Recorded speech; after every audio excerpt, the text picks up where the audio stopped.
মেডিসিনটা খেলে প্রথমে একটু বাড়ে।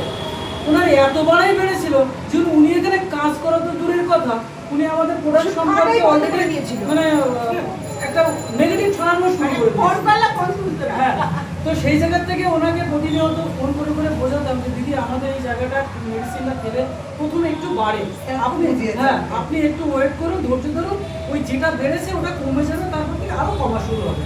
তো সেখান থেকে যখন নিজের উনি ইমপ্রুভমেন্টটা বুঝতে পেরেছে, সেখান থেকে মাত্র 1 মাস এই কাজটা করেছে। 1 মাস, 1 মাসের মধ্যে আমাদের এখানে যত মানুষ আছে আমরা মনে হয় কেউ ব্রোঞ্জ হতে পারিনি, উনি সেটা করে দেখিয়েছে।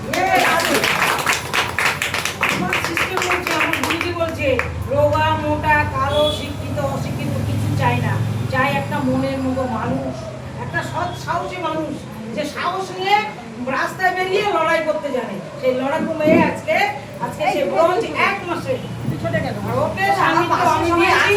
এবং ঝড় বৃষ্টি জল যদি কমিটমেন্ট থাকে যাবো, সে যাবোই যাব এবং তাকে সেই কাজ করে। এগুলো মানলে হবে না যে বৃষ্টি হচ্ছে বলে ঘরে বসে থাকবো। আজকে ওনার সেলিব্রেশন, ওনাকে আমরা আজকে সবাই মিলে সম্বর্ধনা জানাবো। আজকে আপনার